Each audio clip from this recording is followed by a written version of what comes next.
दोस्तों नमस्कार आदाब। मैं हूं फराज चौधरी। आप देख रहे हैं इंडिया फायर न्यूज़। बंगाल में चुनाव है, कुछ ही दिन बचे हैं जब बंगाल में लोग अपना वोट डालेंगे और अपने मन पसंदीदा कैंडिडेट को राज्य का मुख्यमंत्री बनाएंगे। मगर हाल ही कुछ दिनों में हमने बंगाल में एक नई तरीके की राजनीति का उदय देखा है। एक नई तरीके की राजनीति का जन्म हुआ है जिसे आप एग्रेसिव राजनीति कह सकते हैं। इतनी ज़्यादा एग्रेसिव राजनीति है कि हर पार्टी बंगाल को जीतने में इतनी ज़्यादा हो चुकी है कि उन्हें आगे कुछ नहीं दिख रहा है। फिर चाहे उसमें टीएमसी हो, रूलिंग पार्टी हो बंगाल में, या विपक्षी दल में बीजेपी हो या कांग्रेस हो।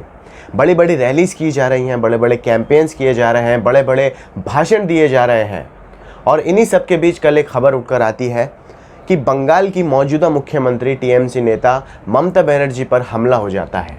जब वो नंदीग्राम जाती हैं अपना नामांकन दाखिल करने, तो वापस लौटते हुए मंदिर में दर्शन करने के बाद जब वो वापस लौट रही थी तो उन पर हमला हो जाता है। और आज सुबह कुछ इस तरीके की तस्वीर सामने आती है जहां अस्पताल में जब उन्हें भर्ती कराया गया तो ममता बनर्जी के पैर में प्लास्टर था, उनकी गर्दन में भी चोट थी, उनकी नेक में चोट थी और उनकी कमर में भी चोट थी। साथ में उन्हें सांस लेने में भी तकलीफ़ हो रही थी।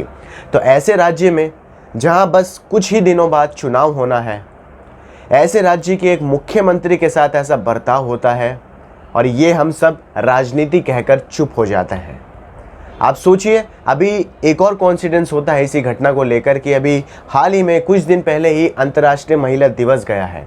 इंटरनेशनल वुमेन्स डे हमने सेलिब्रेट किया है और उसके कुछ ही दिन बाद एक महिला मुख्यमंत्री के ऊपर हमला हो जाता है, वो भी उस राज्य में जहाँ चुनाव होने हैं। मैं आपको इस पूरी घटना से जुड़े एक एक अपडेट देने वाला हूं इस वक्त कि बंगाल में इस वक्त क्या हाल है और क्या पार्टी आगे अपनी किस तरीके की स्ट्रेटेजी बना रही है चुनाव को जीतने के लिए। तो शुरुआत में कर रहा हूं, आप सारी चीज़ ध्यान से सुनिएगा। तो मुख्यमंत्री ममता बनर्जी पर बीते दिन हुए कथित हमले का मामला अब चुनाव आयोग पहुँच गया है। टीएमसी नेता डेरेक ओब्रायन, राज्य मंत्री चंद्रिमा भट्टाचार्य और पार्थ चैटर्जी ने चुनाव आयोग मामले की शिकायत करने चुनाव आयोग के दफ्तर पहुंच गए हैं। इससे पहले टीएमसी ने ऐलान किया था कि वह आज अपना चुनावी घोषणा पत्र जारी नहीं करेगी। आज टीएमसी पार्टी को अपना चुनावी घोषणा पत्र जारी करना था पब्लिक के सामने, मगर ममता बनर्जी के साथ जो हुआ कल, उसको देखते हुए ये सारा जो उनका प्लान था वो आगे टाल दिया गया है। आज कोई घोषणा पत्र नहीं आएगा टीएमसी की तरफ से। इसके बाद पुलिस ने तृणमूल नेता शेख सोफिया की शिकायत पर मामले में केस दर्ज कर लिया है। टीएमसी ने इसे मामला और राजनीतिक साजिश बताया है। साथ ही इसके लिए भाजपा को जिम्मेदार ठहराया गया है टीएमसी द्वारा। इसके बाद भाजपा भी चुप नहीं बैठी। जाहिर सी बात है, भाजपा भी बंगाल चुनाव में बहुत बड़े स्तर पर बहुत बड़ी बड़ी रैलीज़ कर रही हैं। बड़े बड़े जो नेता हैं, स्टार कैंपेनर जो हैं भाजपा के, मुख्यमंत्री योगी आदित्यनाथ भी उसमें हैं, वो सब बंगाल में बड़ी बड़ी रैलीज़, कैंपेन, भाषण कर रहे हैं। तो भाजपा भी जाहिर सी बात है चुप नहीं बैठने वाली थी। तो भाजपा भी मामले की जा रही राजनीति को लेकर चुनाव आयोग से शिकायत करेगी और घटना की निष्पक्ष जांच कराने की मांग करेगी। इससे पहले तृणमूल नेता पार्थ ने भाजपा पर आरोप लगाते हुए कहा था कि कुछ कायर लोग लगातार ममता को रोकने की कोशिश कर रहे हैं, लेकिन वे कामयाब नहीं होंगे। यह हमला एक साजिश थी। उन्होंने कहा कि पहले राज्य के लॉ एंड ऑर्डर के एडीजी को बदल दिया गया, उसके बाद राज्य के डीजीपी को हटा दिया गया और अब यह घटना हुई। यह सब एक सोची समझी साजिश के तहत है, ये टीएमसी का मानना है। टीएमसी ने दावा किया है कि ये घटना से पहले जो एडीजी थे और जो डीजीपी थे उन्हें वहाँ से हटा दिया गया था, उनको ट्रांसफ़र कर दिया गया था और उसके बाद इस घटना की पूरी साजिश रची गई थी। तो ये जाहिर सी बात है, टीएमसी का ये दावा है कि ये सोची समझी साजिश थी भाजपा की। इसके बाद जो अपडेट्स हैं, मेन अपडेट्स जो इस वक्त चल रही हैं बंगाल में, तो पूर्व मदीनीपुर के डीएम विभू गोयल और एसपी प्रवीण प्रकाश नंदीग्राम के बिरुलिया बाजार पहुँच गए हैं। वहीं ममता पर कथित हमला हुआ था कल। आसनसोल के तृणमूल कांग्रेस के कार्यकर्ताओं ने प्रदर्शन किया। उनकी मांग है कि दोषियों को जल्द से जल्द गिरफ्तार किया जाए। भाजपा नेता तथागत रॉय ने कहा कि हम लोग यहां ममता से मिलने आए थे, हम उनसे मिल नहीं पाए क्योंकि डॉक्टरों की सलाह है कि अभी उन्हें आराम करने की ज़रूरत है। और ममता को लगभग 48 घंटे की निगरानी में रखा गया है डॉक्टरों की, क्योंकि उन्होंने सांस सही से ना लेने पर भी शिकायत की थी डॉक्टरों से कि उन्हें सांस सही से नहीं आ रहा है। साथ में पैर में प्लास्टर भी बंधा है और भी शरीर के कई अंगों में उन्हें चोट आने की शिकायत है। इसके बाद ममता ने कहा था कि किसी ने उन्हें धक्का दिया था। ये ममता बनर्जी के बयान थे जब जब वो बैठ रही थी दर्शन करने के बाद, तो जब उन पर हमला हुआ था। बुधवार शाम नंदीग्राम में घायल हुई थी, उन्हें पैर में चोट लगी है। इस घटना के बाद उन्हें कोलकाता के SSKM हॉस्पिटल में भर्ती कराया गया है। उन्होंने बुधवार को ही नंदीग्राम से नामांकन दाखिल किया था। इस घटना के बाद ममता ने कहा था कि किसी ने उन्हें धक्का दिया, इसी वजह से पैर में चोट लगी।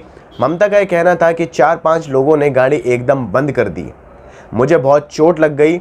वहाँ स्थानीय पुलिस का कोई भी बंदा नहीं था, किसी की साजिश ज़रूर है, यह जानबूझकर किया गया है। ममता बनर्जी जो मुख्यमंत्री हैं इस वक्त बंगाल की, उन्होंने ये आरोप लगाया है कि जब उन पर यह हमला हुआ तो वहाँ पर उनको बचाने के लिए, सिक्योरिटी के लिए एक भी पुलिसकर्मी वहाँ पर मौजूद नहीं था। ये ममता बनर्जी ने आरोप लगाया है।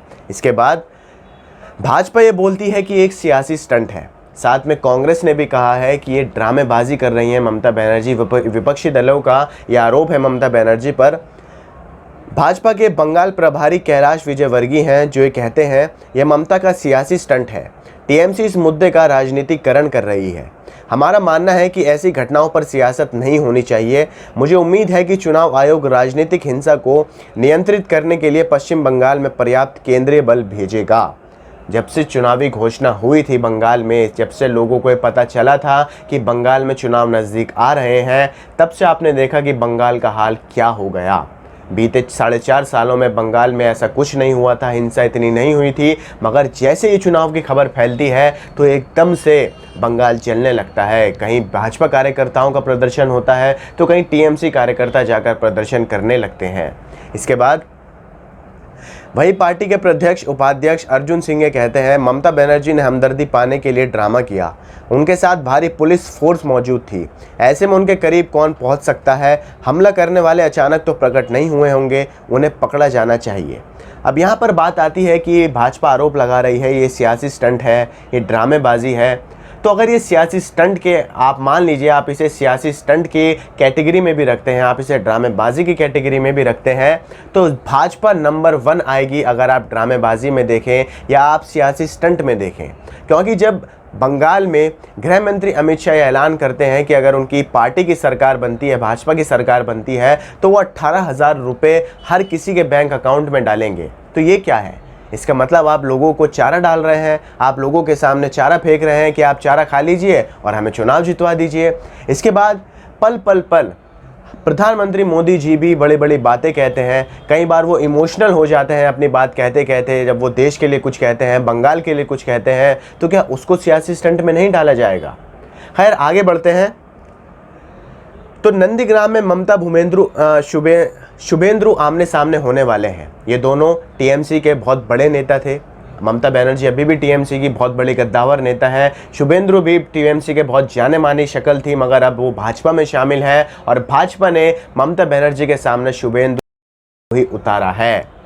नंदीग्राम में ममता का सामना कभी भी उनके करीबी रहे और अब भाजपा के उम्मीदवार शुभेंदु अधिकारी से है। ममता नामांकन दाखिल कर चुकी हैं, जबकि शुभेंदु शुक्रवार को अपना नामांकन दाखिल करेंगे।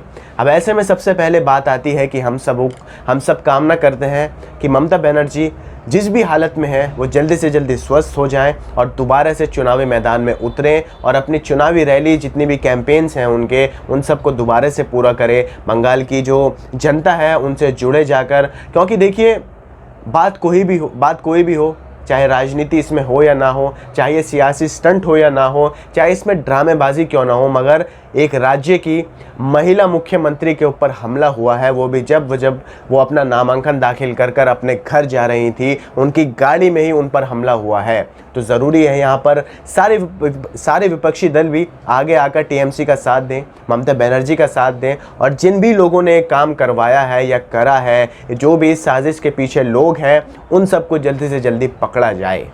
खैर आप लोगों को खबर कैसी लगी आप मुझे कमेंट कर बताइए। खबर आपको पसंद आई हो तो इसे लाइक कीजिए, आगे शेयर कीजिए और हमारे चैनल इंडिया फायर न्यूज़ को सब्सक्राइब करके बेल का आइकन दबाइए ताकि आपको सारी अपडेट्स मिलती रहें। मुझे दीजिए इजाज़त, नमस्कार।